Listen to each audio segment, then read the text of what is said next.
বনলতার কাছে জানতে চাইলে অনুভব আমার সাথে লাজুর কী সম্পর্ক। এবার কি বলবে বনলতা, পুরোটা জানতে ভিডিওটি দেখতে থাকুন।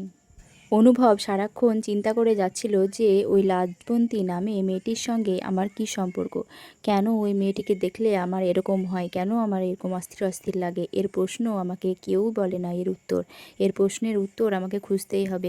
ওদিকে লাজু কলেজের ক্যান্টিনে বসে বন্ধুদের সঙ্গে তার সেদিন রাত্রের যে তাকে গুন্ডা তাড়া করেছিল এবং একজন তাকে বাঁচিয়েছিল সেই কথা বলতে থাকে, কিন্তু সেই একজনকে লাজুকে তার বন্ধুরা জিজ্ঞাসা করতে থাকে, কিন্তু লাজু সে কথা বলে না, কারণ লাজু বলে যে আমি তার মুখটা ভালো করে দেখিনি। লাজু মিথ্যে কথা বলে।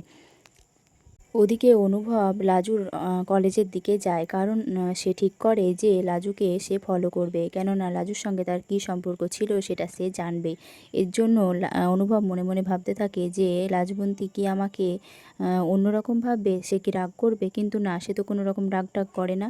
ওদিকে বনলতার মা অনুভবকে দেখে নেয় লাজুর কলেজের সামনে এবং বনলতাকে ফোন করে সবটা জানিয়ে দেয়। তারপরে বনলতার মাও অনুভবকে ফলো করতে থাকে। লাজু কলেজ থেকে বেরিয়ে বন্ধুদের সঙ্গে থানায় যায় সেদিন রাত্রের ঘটনার জন্য পুলিশকে সব কিছু জানাতে।